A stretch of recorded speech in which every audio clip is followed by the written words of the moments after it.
சொந்தங்கள் அனைவருக்கும் வணக்கம். இப்போ நம்ம யாரை பற்றி பார்க்க போறோம்னா, நம்ம மீசைக்காரர் நக்கீரன் கோபாலர்களை பற்றி தான் பேச போகிறோம். என்னன்னு பார்த்தீங்கன்னா, அவர் வந்து ஒரு புது கதையை ஒன்று அவிழ்த்து விட்டுருக்காரு. இப்போ பார்த்தீங்கன்னா என்னன்னு பார்த்தீங்கன்னா, உறவுகளே வந்து ஜனநாயகன் படம் வந்து ஷூட்டிங்காக எடுக்கப்பட்ட ஒரு சம்பவம் தான் அந்த கரூர் சம்பவம்.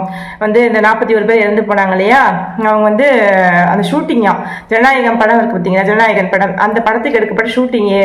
அந்த பஸ்ஸில் வந்து நிறைய கேமரா வச்சு ஷூட் பண்ணாங்க, ஷூட் எடுக்கிறது தான் வந்திருக்கிறாங்க அப்படின்னு சொல்லிட்டு ஒரு கதையை சொல்லியிருக்காரு.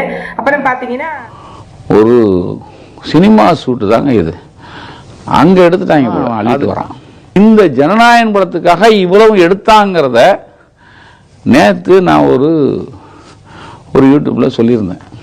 ஆனா இவர் வந்து என்ன சொல்றதுன்னு தெரியல. இவரெல்லாம் வந்து யோசிக்கக்கூடிய அந்த மரங்கிற வந்து எப்படி சொல்றது, மரம் கலந்து போச்சா என்னன்னு தெரியல. இவர் மாதிரி சில பேருக்கு சொல்றேன், இவர் மட்டும் இல்ல, இன்னும் சில பேர் வந்து இது என்னென்னவோ பேசிட்டு இருக்கிறாங்க.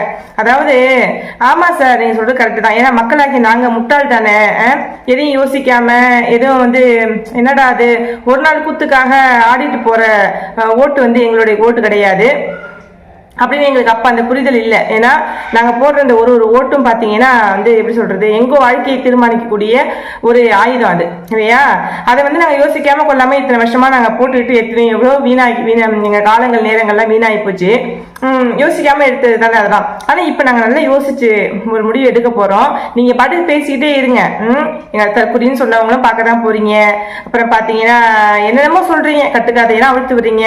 உங்களை பொறுத்தளவுக்கு எப்படி தெரியுமா, உங்களை மாதிரி சில பேருக்கு எப்படி தெரியுமா, ஒருத்தனை வேணாம் ஒருத்தனை ஒழிச்சு கட்டணும் முடிவு பண்ணிட்டா அவனுக்காக நீங்க என்ன வேணாலும் அழுத்தி விடுவீங்க, என்ன கட்டுக்கதை வேணாலும் அழுத்தி விடுவீங்க.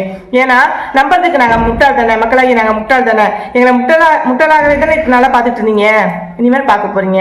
ஏன்னா நாங்க முட்டாள் கிடையாது அப்படின்றத வந்து நாங்க 2026 நாங்க வந்து தெளிவா அதை வந்து உங்களுக்கு எல்லாம் நாங்க புரிய வைப்போம். இன்னும் பேசணுமோ பேசுங்க, இன்னும் என்னென்னலாம் அவிழ்த்து விட முடியுமா, கட்டுக்கதையெல்லாம் அவிழ்த்து விட முடியுமா அவிழ்த்து விட்டுருங்க. வந்து என்ன சொல்றது, உங்களெல்லாம் வந்து ஒரு தைரியசாலி வீரப்பனையே பார்த்த ஒரு ஆளு அப்படின்னு நாங்க நினைச்சு பெரிய ஒரு உங்களை பத்தி பெரிய ஒரு கற்பனையெல்லாம் நாங்க வச்சிருந்தோம். ஆனா நீங்க ஒரு டம்மி பேசுன்னு இப்பதான் சார் தெரியுது. என்ன சொல்றதே தெரியல. என்ன எனக்கு மட்டும்தான் வந்து இப்படி தோணுதா என்னன்னு எனக்கு தெரியல. ஆனா வந்து பாத்தீங்கன்னா பரவாயில்ல சார், இன்னும் எவ்வளவு முடியுமோ அது உங்களால முடிஞ்சதை பண்ணுங்க. ஏன்னா வந்து எப்படி சொல்றது, வேணாம் அதையும் வேற சொல்லிக்கிட்டு. நன்றி, வணக்கம் உறவுகளே. உங்க விஜய் உயிர் என்ன வரனா, விஜய் எளியவன் தொடர்தான்.